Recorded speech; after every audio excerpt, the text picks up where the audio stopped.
Hi, Debbie. How's it going? Oh, Good to see you. It's good to see you too. How are you doing? Good. Just trying to stay out of this crazy weather we've been having, you know. Yeah, it's been bad. Have you been busy lately? Actually, right now, it's been a little bit slower, come to Really? think about it. Not as busy as I have been, like last week, getting ready for the holiday. People, their doctors are trying to discharge patients before then. Sure, I understand. Well, this month we've been busy talking about fall prevention. Obviously, I'm a physical therapist. I think I've shared that with you before.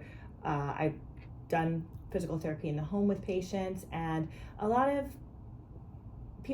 patients and case managers sometimes don't realize that even if they don't think they might need home health, when they go home, the whole environment's a little bit different after coming out from the hospital.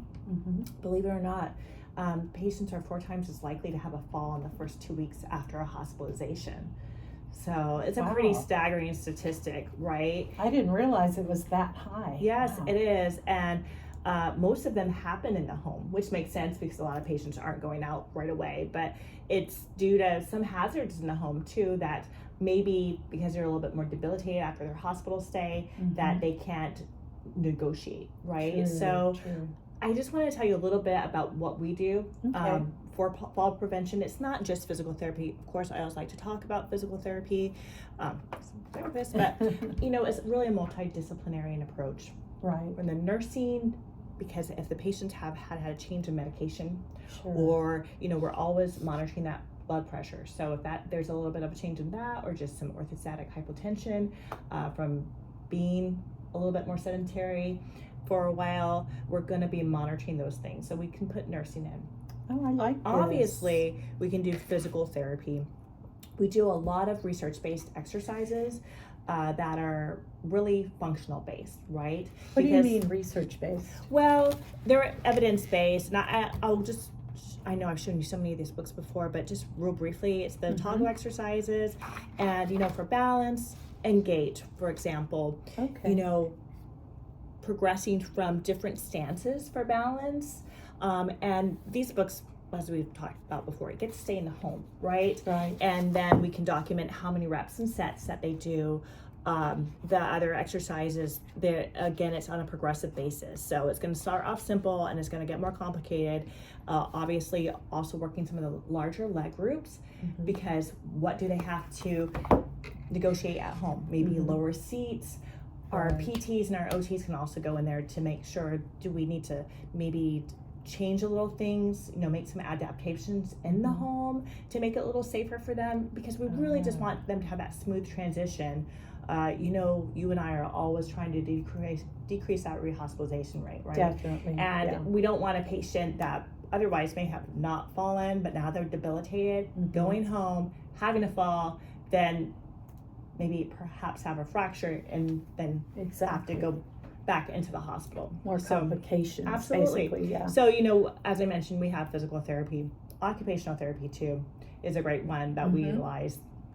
Again, talking about adaptations, or if they need some sort of different seating to take a shower, different things like that, or just different tools for even getting dressed, right? Just to make that transition smooth until they get their strength back up. Okay. Can I have that? I would love to be able to show this to some of the docs. Well, Debbie, these books are always for the patient, so they stay in the patient's home, right? But if there's some physicians on the floor that you want me to talk to about the fall prevention, I can definitely do that. Okay. I can leave you with this little flyer. This is a little bit condensed version, but this talks more about, of course, we have the skilled nursing, physical therapy, occupational therapy, and even speech therapy. I almost forgot to mention that one, but even for cognition, right? So if they're having a little difficulties with cognition, our speech therapist can work on that, even the anxiety part of it too, because they might be anxious coming home from the hospital and the fear of falling. So a lot of patients don't express that fear verbally, but it can be there, right? And they may not be there until they even get home. So I just was hoping that maybe you would look at some of the patients that a little bit differently with that in mind. Maybe the ones that you think are going to transition just smoothly, but with that in the back of your mind, I don't know if you have anybody even today that comes to mind. I actually remember there was one down the hall in room 304, And she actually was telling me that she had some instances of vertigo. So, Mhm. you know, with that, I'm sure that could be a high risk for her to fall as well. So maybe that's someone we could look at. Absolutely, we can work Okay. with her on that vertigo. And I know she's actually scheduled to go home tomorrow. Okay, well, I would love her information. So, I can go talk to her okay. right now. Okay, yeah, I'll go ahead and send it to you. And thanks for sharing all this. No, Debbie, it's This really always a pleasure. makes, Yeah. you know, more, it really keeps everything up front, and, you know, for me to remember how important it is. This will help reduce a lot of those rehospitalizations, actually. So thank Okay, you. well, Thanks I for will go sharing talk that. to room Okay. 304 and Well, thanks. round Thanks back for up with coming you. by. Yeah, absolutely. Okay. Take care. Bye-bye.